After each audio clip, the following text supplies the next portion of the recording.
और छिलका क्या है। और अगली पंक्ति में वेद व्यास जी ने उत्तर दिया, पीबत भागवतम रसमाल्यम।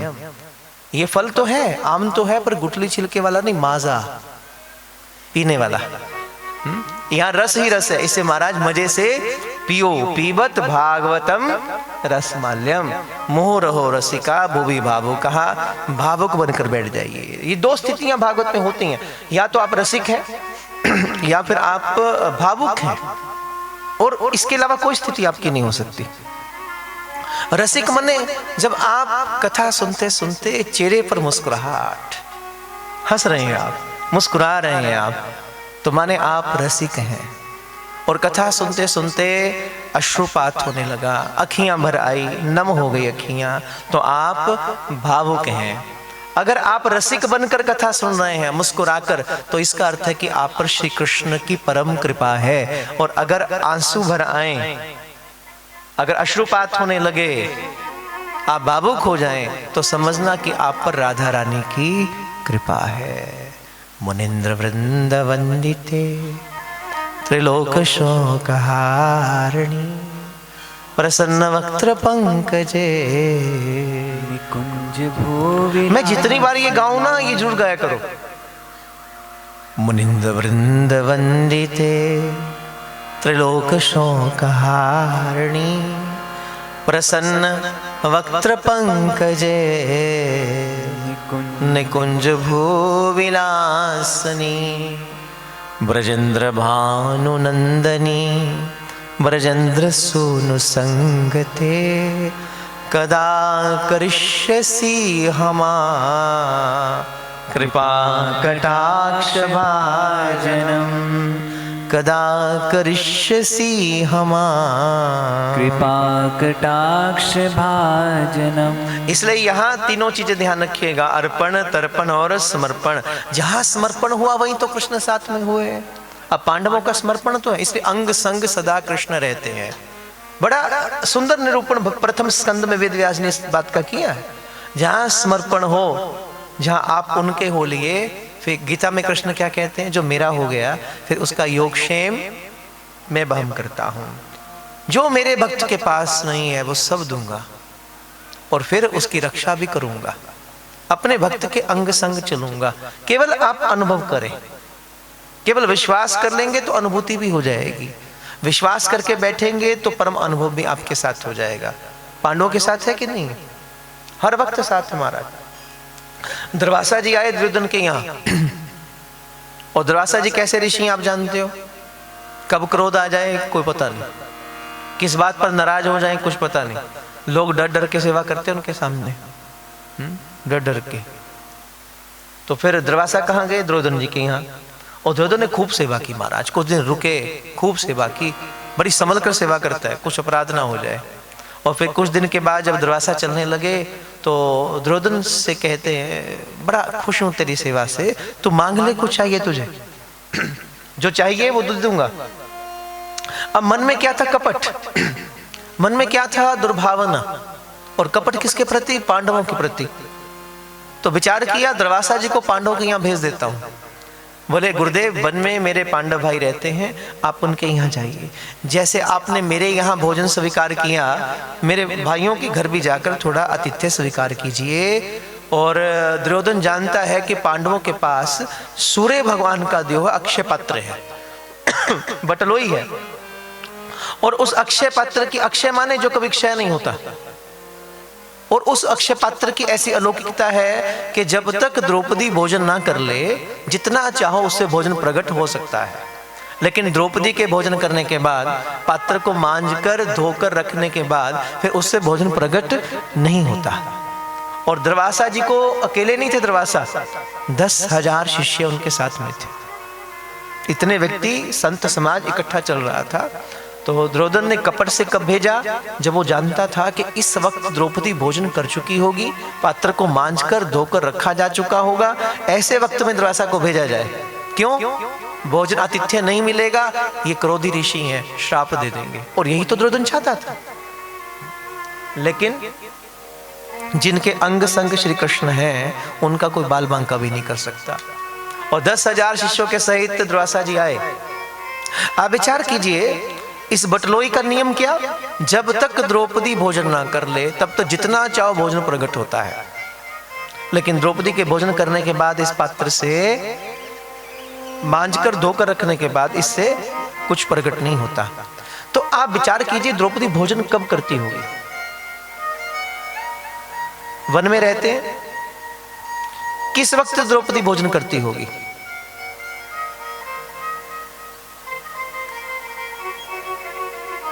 दोपहर को भोजन कर ले, सांझ को कोई आ जाए, उसके बाद कोई आ जाए। द्रौपदी को अतिथि का ज्यादा सत्कार है, अपने से भी ज्यादा। यही तो भारत की रीति है, तभी तो हम लोग गाते हैं, साईं इतना दीजिए जामे कुटुंब समाए, मैं भी भूखा ना रहूं, मेरा साधु ना भूखा जाए।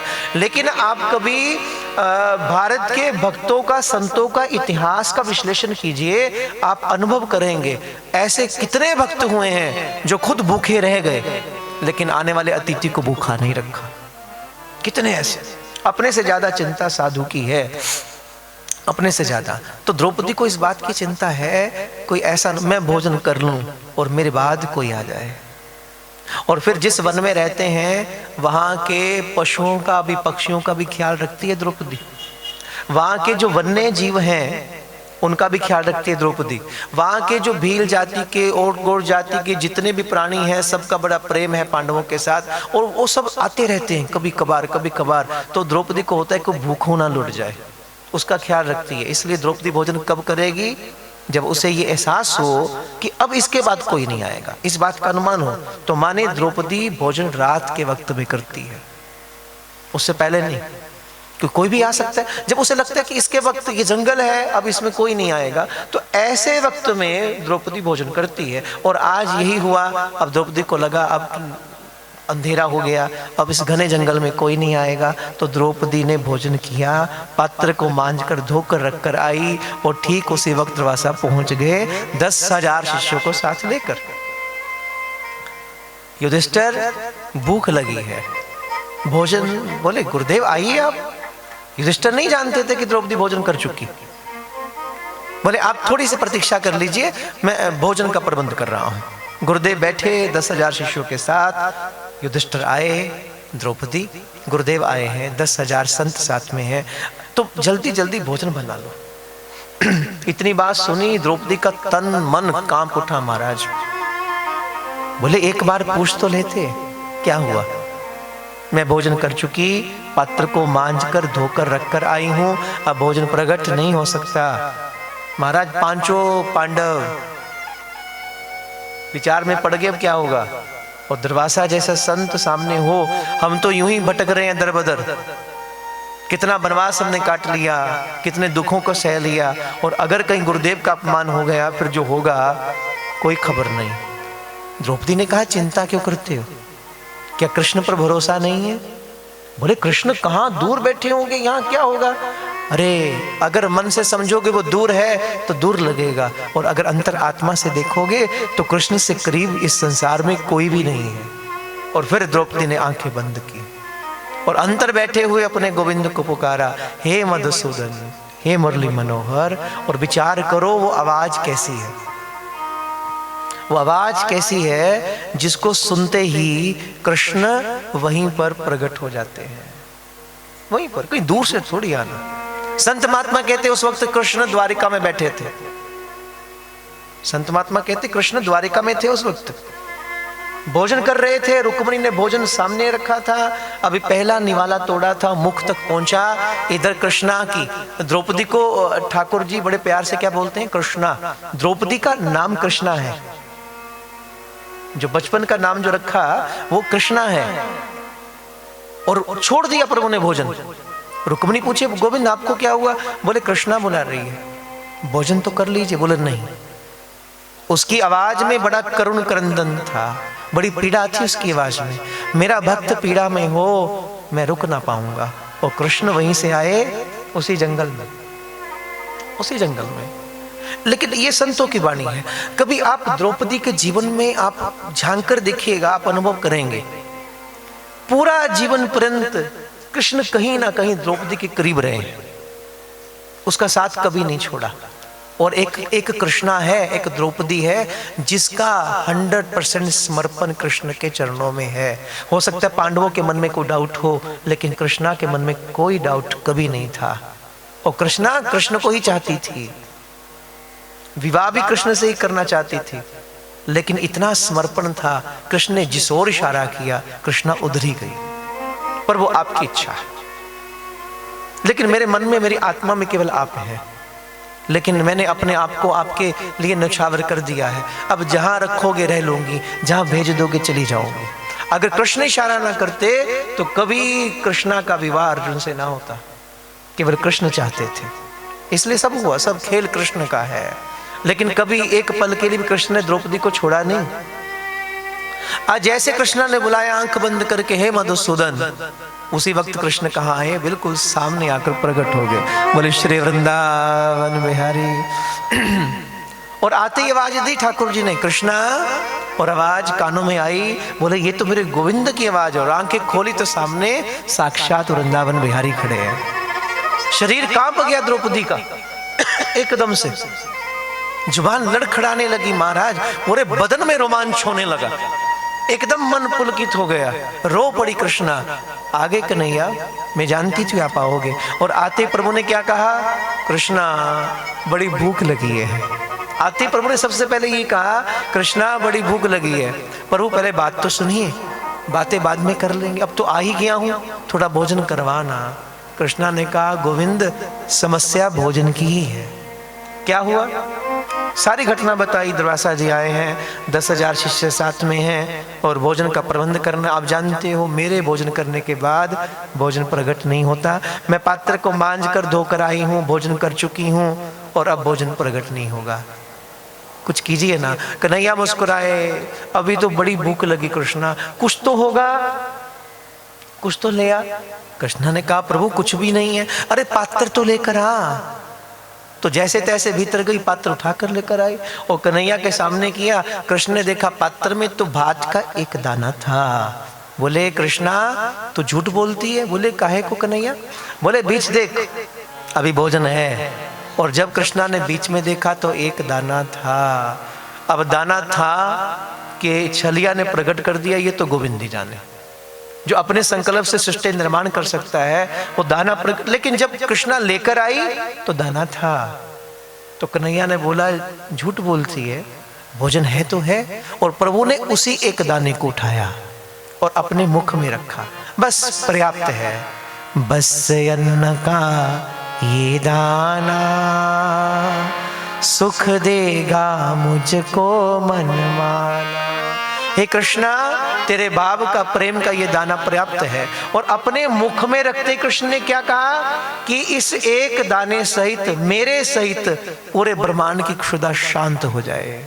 और उसी वक्त बस अन्न का ये दाना सुख देगा मुझको मनमाना। बस अन्न का इसकी थ्रू बढ़ाओ।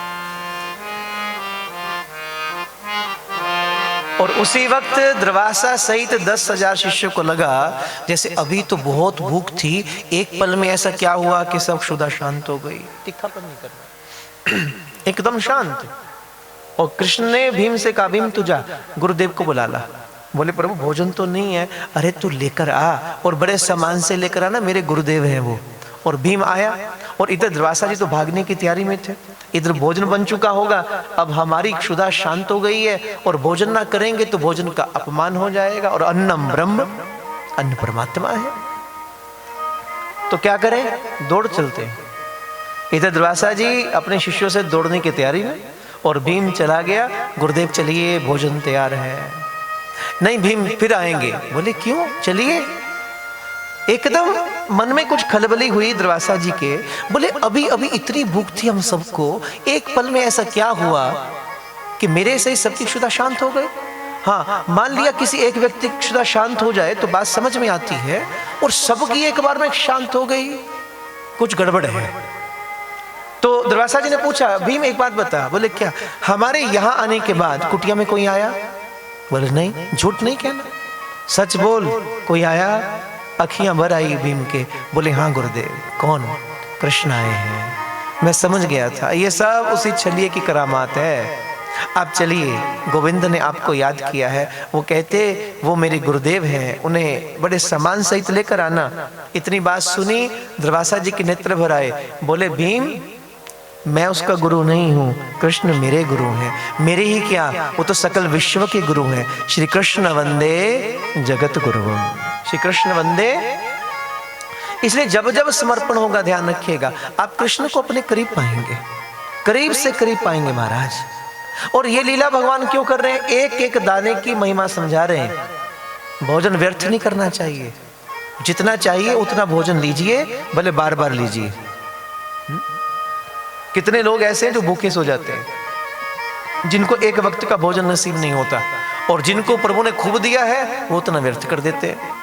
इसलिए कृष्ण इस लीला में केवल सुनिए नहीं, कृष्ण की लीला को समझिए भी, उसका सूत्र जीवन में अपनाइए। वो हमारे जीवन के लिए सब कुछ कर रहे हैं। एक एक दाना, अगर तुम्हारा भाव है तो एक दाने से भी कृष्ण प्रसन्न हो जाएंगे, और अगर भाव नहीं है तो 56 प्रकार का भोग भी लगा दीजिए, कृष्ण प्रसन्न ना होगा। यहाँ द्रौपदी की कृष्णा के प्रेम का एक दाना कृष्ण सहित सकल ब्रह्मांड की क्षुधा को शांत कर जाता है, सकल ब्रह्मांड की क्षुधा को। इसलिए भाव रखिए, विश्वास रखिए, और हर वक्त उनका अनुभव कीजिए।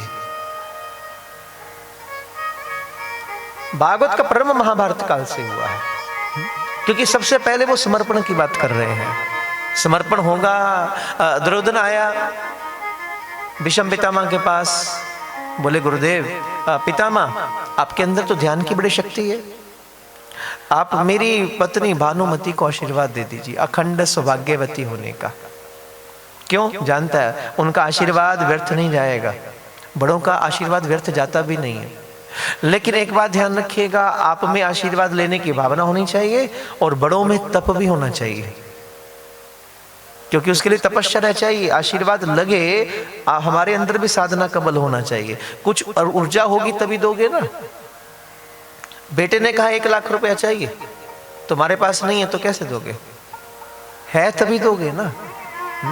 तो आशीर्वाद के लिए, ब्लेसिंग्स के लिए आपके अंदर ऊर्जा भी तो चाहिए, और वो ऊर्जा कहाँ से आएगी? वो ब्लेसिंग की पावर कहाँ से आएगी? जब तक साधना ना करोगे, ध्यान नहीं करोगे, तपश्चर्या नहीं करोगे, स्मरण नहीं करोगे, तो ऊर्जा कैसे आएगी? उस ऊर्जा को कलेक्ट करने के लिए हमें साधना करनी है, हमें तप करना है, तप करना है। तो फिर कैसे करें? कैसे 10 मिनट, 20 मिनट, आधा घंटा हर रोज निकालें? जरूरत नहीं निकालने की। 20 मिनट, आधा घंटा बैठना मुश्किल होता है, आप 24 घंटे कीजिए, वो आसान है। बात समझ में आई? अरे 20 मिनट, एक पर्टिकुलर टाइम निकालना टफ है। अगर मैं कहूँ 24 घंटे आप कर सकते हैं, वो बहुत आसान है। कैसे? कुछ नहीं करना, आप जो कर रहे हैं उसको वैसे ही कीजिए, लेकिन अपने मन में स्मृति कृष्ण की कीजिए। अपनी हर क्रिया को सेवा बना दीजिए। सुबह उठिए, जब आंख खुले तो सबसे पहले अपने प्रभु का नाम जपिए। आंख खुलते ही सबसे पहले प्रभु का नाम जपिए। उसके बाद स्नान करो, स्नान करते करते प्रभु का नाम जपिए, तो आपका स्नान भी क्या हो जाएगा? तीर्थ स्नान हो जाएगा। वो भोजन बनाइए तो बनाते बनाते बातें नहीं करना, प्रभु का नाम जपिए। राम राघव राम राघव राम राघव रक्षमाम, कृष्ण केशव कृष्ण केशव कृष्ण केशव पाहि माम। प्रभु का नाम, जो नाम आपको गुरुदेव ने दिया, उस नाम का जाप करते रहिए निरंतर। भोजन बांटने लगो तब नाम जपो, भोजन पाने लगो तब नाम जपो, घर की झाड़ू पुहार कर रहे हो तो नाम जपते रहो, बर्तन साफ कर रहे हो नाम जपते रहो, प्रभु का स्मरण करते रहो। बाजार में गए, मार्केट गए कुछ लेने के लिए, स्मृति में जाइए प्रभु की। सारा दिन का काम काज करने के बाद जब सोने लगो तो सोने से पहले कृष्ण को याद करते करते सोइए। जब उठिए तो कृष्ण को याद करते उठिए। आपकी निद्रा भी योग निद्रा हो जाएगी, वो भी समाधि बन जाएगी। क्योंकि देखो, काम तो आपने करना ही है। भोजन तो तब भी बनाओगे, स्नान तब भी करोगे, मार्केट तब भी जाओगे, आएगे कि सत्कार तब भी करोगे। जो जो काम आप करते हैं वो सब काम तो फिर भी करोगे ना। लेकिन क्या कीजिए, केवल थोड़ी ट्रांसफॉर्मेशन, जो काम आज तक केवल संसार के लिए कर रहे थे, इतना विचार बदल लो, हे गोविंद आज से मैं हर कार्य आपके लिए करूंगी। घर के सदस्यों के लिए कुछ कर रहे हो, सब कृष्ण रूप है। और जैसे आपके मन का भाव बदलता है, उसी वक्त आपका संसार भी बदलता है। जैसी दृष्टि वैसी सृष्टि। अगर आंखों के ऊपर पीला चश्मा होगा तो सब कैसा दिखेगा? लाल होगा तो कैसा दिखेगा? हरा होगा तो कैसा दिखेगा? और अगर इन्हीं आंखों पर श्याम रंग का चश्मा लगाओगे तो सकल विश्व आपको श्याममयी नजर आएगा। केवल परिवर्तन करना। मैंने पहले कहा, there is only a transformation of one energy into another energy. केवल रूपांतरण ही तो है। यहां ये नहीं कहा जा रहा कहीं पर भी क्रोध खत्म कर दो, मोह माया छोड़ दो। महाराज इतनी लंबी लंबी स्पीच देने वाला भी नहीं छोड़ता। जो लोग आपको इस बात के लिए बताते हैं ना, मोह छोड़ दीजिए, ये छोड़ दो, क्रोध छोड़ दो, वो आपको बताने का 2 लाख रुपया लेते हैं कम से कम एक दिन का। थोड़ा विचार में आइएगा। इसका दमन नहीं हो सकता, ये छोड़ा नहीं जा सकता। This is natural process. गुस्सा हर किसी में होता है, नेचुरल है, क्रिएट नहीं किया गया, क्रिएट नहीं किया गया इसे, ये नेचुरल है। क्रोध है, मोह है, हम नहीं बच सकते, हम नहीं इसे दमन कर सकते, ना इसका वमन किया जा सकता है। हाँ, ट्रांसफॉर्मेशन हो सकती है, ट्रांसफॉर्मेशन की जा सकती है। हमारे क्रोध को प्रेम की ऊर्जा में रूपांतरण किया जा सकता है। हमारे अंदर की नेगेटिव एनर्जी को पॉजिटिव एनर्जी में कन्वर्ट किया जा सकता है। और इससे बढ़िया साधन नहीं है, इससे बड़ा ये साधन नहीं है। यहां आपको खबर भी नहीं लगती कि कब आपके अंदर की कितने प्रकार के टॉक्सिन, कितने प्रकार की आपके अंदर की नेगेटिव एनर्जी कैसे ट्रांसफर होती जा रही है। कोई बहुत बोझ में आ रहा है, 4 घंटे बैठ गया, उसे खबर भी नहीं लगी, मन हल्का हो गया, ट्रांसफॉर्मेशन ही तो हुई। सिर दुख रहा था, आप बैठे 3 घंटे और पता भी नहीं चला कब सिर ठीक भी हो गया। बुखार था, और मैं दावा करता हूं आपका मान लो कुछ भी एबनॉर्मल है, आप कथा में बैठने से पहले टेस्ट करवा के आइए। अपना TLC, अपना DLC, अपनी सारी रिपोर्ट साथ में लेकर आइएगा। अपनी डायबिटीज, अपना DG, अपना कोलेस्ट्रॉल, सब कुछ चेक कीजिए, रिपोर्ट बनाइए और 3 घंटे 4 घंटे मेरे सामने बैठिए। यहां से उठते ही अपना द्वारा टेस्ट करवा लेना, आपका सब कुछ नॉर्मल होगा, पक्का है। क्यों? क्योंकि यहां ट्रांसफॉर्मेशन हो रही है, आपके अंदर की सारी नेगेटिवनेस बाहर निकल रही है। आप एक पवित्र ऊर्जा से भर रहे हैं, आप एक डिवाइन लाइट से घिर रहे हैं।